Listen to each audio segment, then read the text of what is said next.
Hi, this is Corncod One of Nationalist News and Notes. The title of my little screed today is, Why do they want to kill us? One of the questions I think about almost constantly is why the elites are in such a rush to radically reduce human population. We see figures as different as between 1 billion and 55 million human beings on this planet being pushed as something that's necessary and proper. World population currently stands at around 7.9 billion.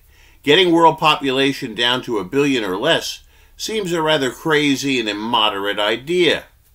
One approach to analyzing this question would be to take the elites at their word and accept their official public reasons for the advocacy of radical world population control. I did some poking around on UN websites, and I saw an obsession with the concept of sustainable development.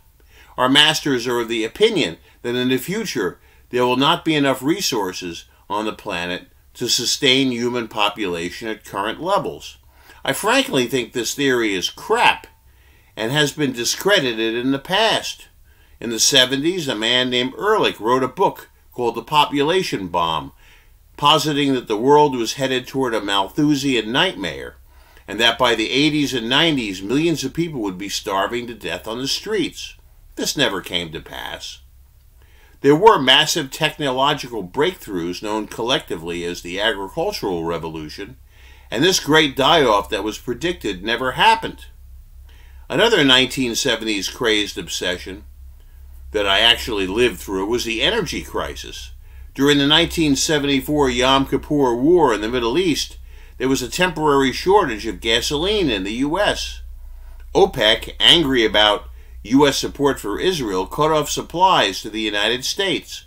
Gasoline stations literally ran dry, and it was hard to find gas sometimes.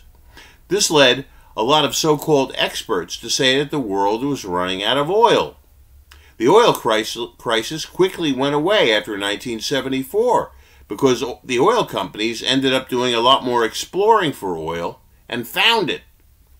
By the 90s, fracking became cost-effective, and by the end of the 90s, the U.S.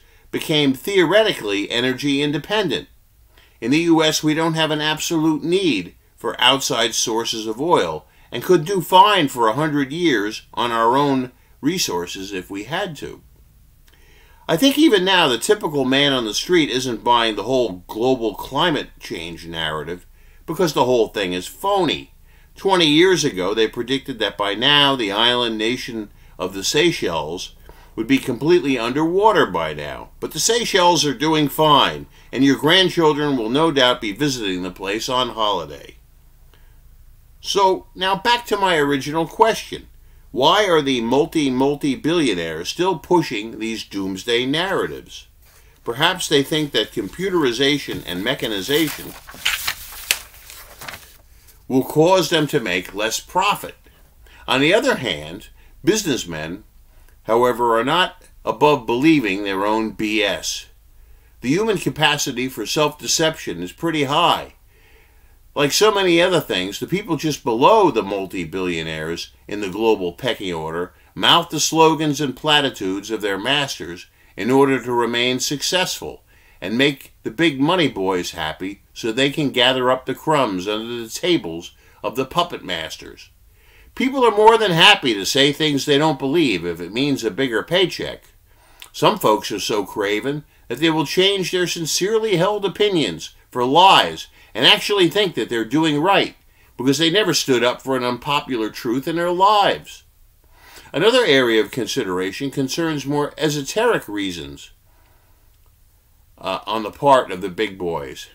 They might want to destroy humanity due to Kabbalah, Freemasonry, Satanism, Talmudism, etc. This would explain a lot of the malice and seeming love of evil amongst some of these birds.